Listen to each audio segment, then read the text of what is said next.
Well, hello, welcome to my channel, Talking Music, where every song has a story. My name's Paul, and what we try to do on this channel is get behind the song. We pick a well-known song and we get behind the story of the song with facts and information, sometimes secrets and anecdotes about the song itself. And today, the song in question is this one, David Bowie and Let's Dance. Now, this is an important song for David Bowie. It was his biggest single seller worldwide. He wrote it and Nile Rodgers produced it. And it was the lead single from the Let's Dance album. And the big success of the album and the single worldwide led to a revitalisation of Bowie's back catalogue. At one point in the UK album chart, this was in the summer of 1983, he had 10 albums featured in the album chart, a number bettered only by Elvis Presley. Let's Dance marks for David Bowie the beginning of the Nile Rodgers Association and indeed friendship. Nile's production was responsible for the new funky sound of David Bowie, funky but not disco, even with a disco title of Let's Dance. Nile, of course, had founded the disco band Chic, who had great success in the late 1970s, and he went on to produce Diana Ross in the early 1980s. It was late 1982 in New York at the Club Continental where the pair first met, as Nile recalls. We met in a nightclub, an after-hours club. We met about 6 in the morning, and I was hanging out with Billy Idol. And he and I walked in, and as soon as we walked in, he went, Billy Idol. So he used the F word again. He went, F-nerd, that's David Bowie. And as he said Bowie, he was barfing because he had a wee bit, a little bit too much grog. And he went, how you doing, mate? Oh, I was like, oh. Lovely. So at that point, David and I, we were engrossed in conversation, and we were talking about jazz. And come to find out that he was an old-fashioned jazzer. I was born in the Greenwich Village to beatnik parents, and we just hit it off like that. And next thing I know, I was in Switzerland, and we were doing a record. Once in Switzerland, the story of Let's Dance really begins with a 12-string, a simple melody, and Bowie saying he's got a hit and wants to call it Let's Dance. Nile Rodgers explains how he thought the melody needed work. How David Bowie's Let's Dance started out like here and became there. He invited me over to Switzerland to work with him, and he had told me that he wanted an album of hits. I was like, okay, cool. I think I can do hits with David Bowie. That's an awesome project. He walks into my bedroom one morning and he says, Nile, darling, pardon the accent.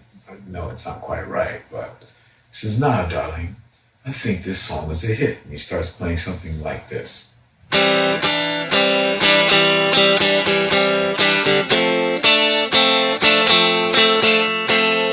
Now, mind you, he was playing it on a 12-string guitar, so it sounded like folk music to me.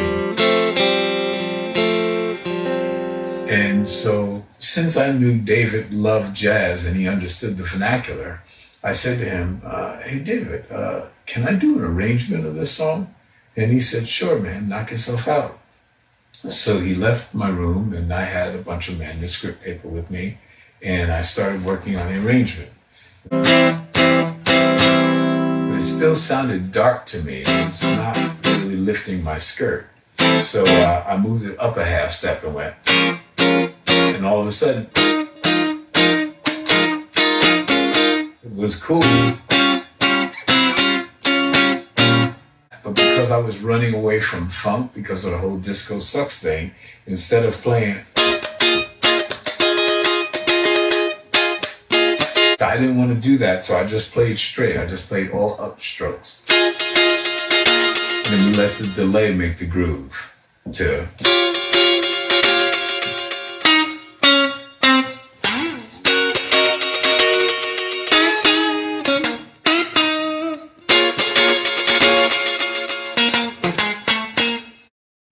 So, after arranging the melody by moving it upscale, inverting the chords and adding upstrokes, the Nile Rodgers treatment had removed the darkness and any remnants of folk. Bowie recorded a demo of the song just before Christmas that year, 1982, and then, in the new year, work was done on simplifying the bass line of the song. Bowie himself had said that he wanted to do something more than just creative with the song. It would be a waste otherwise. He wanted, with the lyrics and video, to present some sort of question to society.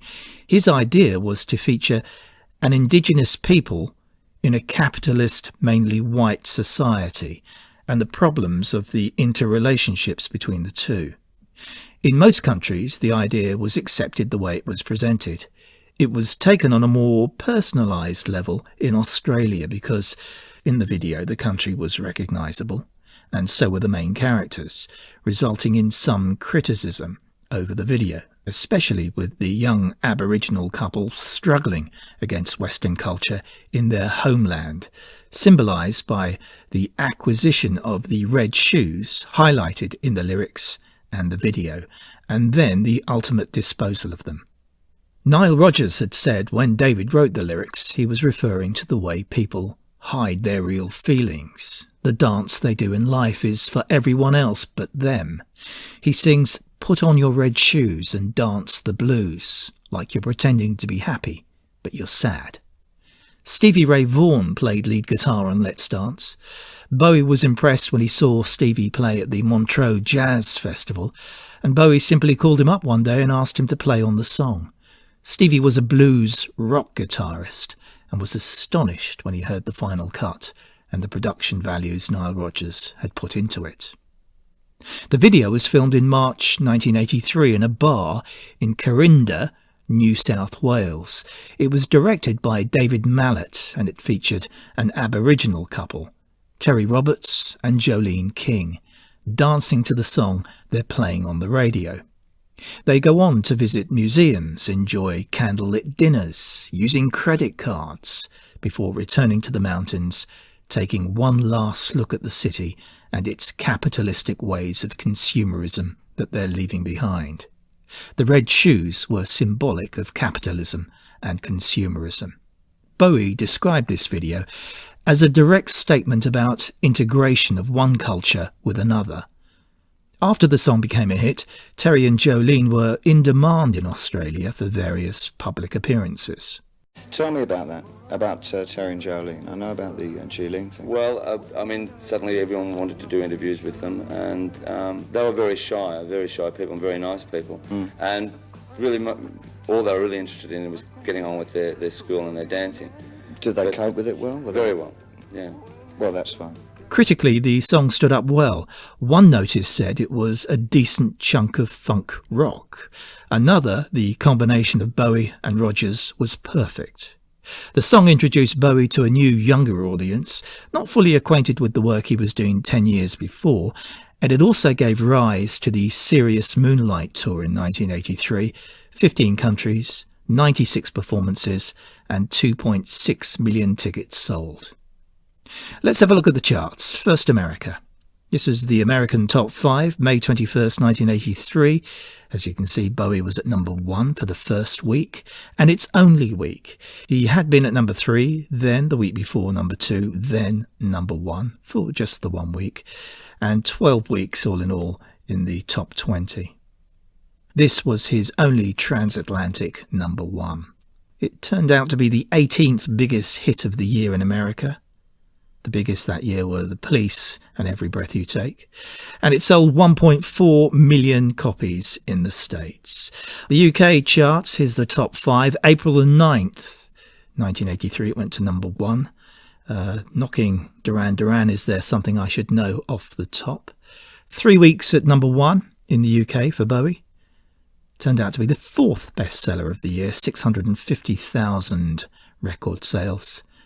Behind Karma Chameleon Culture Club, that was the year's bestseller. And the album Let's Dance went on to be the 2nd bestseller of the year, behind Michael Jackson's Thriller. And Let's Dance went on to be number 1 as a single in Belgium, Canada, in Europe on the Hot 100 Euro chart, Finland, Ireland, Spain, Israel, the Netherlands, Sweden, Switzerland, Norway, and New Zealand. In 2013, Nile Rodgers recalled in an interview Bowie walking into his room with his guitar, unveiling Let's Dance to him and saying, "This is a hit. This is going to be a big dance hit. Unable to tell Bowie directly that what he was playing was not dance, he said, "Let me work on the arrangement."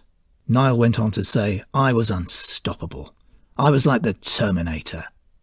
All I wanted to do was make hits with David Bowie." Don't you think that's such a great endorsement from a music legend to an undoubted music icon?